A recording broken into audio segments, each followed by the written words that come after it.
Mi oedd wardeiniaid awdurdod Parc Cenedlaethol Eryri a gwirfoddolwyr a'r ddyletswydd a'r lwybra'r Wyddfa mwyn trio gwneud yn siŵr na fyddai ymwelwyr yn gadael eu sbwriel yno. Dros yr wythnosa dwytha, ers codi cyfyngiadau'r coronavirus, mae pob math o'i tema wedi cael ei gadael yno gan gynnwys pebyll a chadeiria.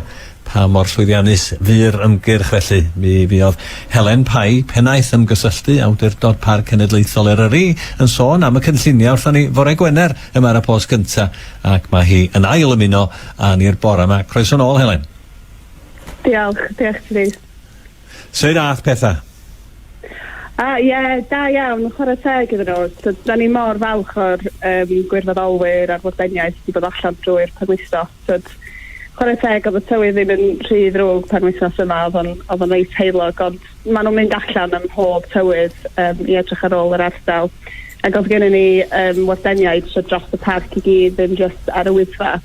Ond, maen nhw wedi gwneud job ffantastig. Dwi'n meddwl, o leia 100 o bagiau sbwriel, a dwi'n hebdyn nhw yna. Dwi'n yn gwybod sut sa'r ardal ar amgylchedd yn edrych, so ydyn ni'n falch iawn ohonyn nhw. Mi yna ddal dipyn o sbwriel felly gweitha'r holl ar y buddion. Oedd na dipyn o sbwriel, a fel dwi'n deud, heb yr wardeiniaid, heb y gwirfoddolwyr allan, swn i'n eisiau dychmygu sut fysa'r ardal yn edrych. A mae'n drist fod rhaid i ni gael yr adnodd yna, fod pobl yn gadael sbwriel sy'n ôl iddyn nhw. Ond chwarae teg, mi nathon ni hefyd gweld rhai ymwelwyr yn casglu sbwriel hefyd. So mae na fan y drwg. A dwi'n meddwl rwan mae jyst yn amser i ni cymryd bach o seibiant ac adolygu a gweld sut fedrwn ni barhau yn y dyfodol a blwyddyn nesaf. Achos mae'n andros o adnodd, y mwy a mwy o ymwelwyr sy'n na, y mwy o waith sy'n na o ran casglu sbwriel a sicrhau fod pobl ddim yn torri'r rheola falle. So mae jyst angen gweld sut da ni'n parhau at hwnna yn y dyfodol efo'r adnoddau yn lleihau a'r costan cynyddu. Be ydy'r ateb hir dymor? Da chi'n cael digon amser i feddwl am y peth dros fisoedd ar ha pan ydych chi'n gweld y broblem yn cynyddu? Mae yna sawl atab, dwi'n meddwl. Mae angen bod yn rhannol sut da ni'n rhoi adnoddau at y peth at y dyfodol. So mae'n dipyn o sôn wedi bod am tres twristiaeth ac yn y blaen, a da ni'n meddwl bod angen trafodaeth cenedlaethol ynglyn â hwnna. Achos dyw ddim just an issue sydd yn effeithio ar Wyddfa. Ond hefyd, ynglyn â sut ydyn ni'n cael y negeseuon allan i ymwelwyr.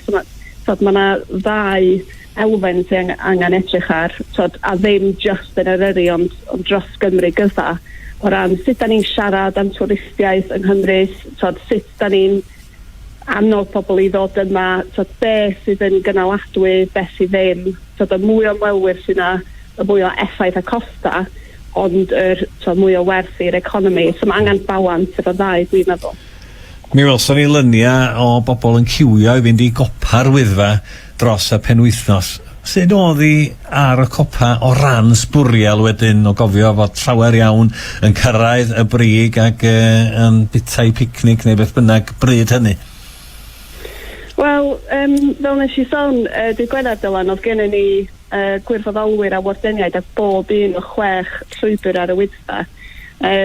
Ond mi oeddwn ni'n gael adroddiadau yn deud erbyn i un tîm o wirfoddolwyr clirio'r copa ar ôl ryw hanner awr i awr a'r tîm nesa'n dod.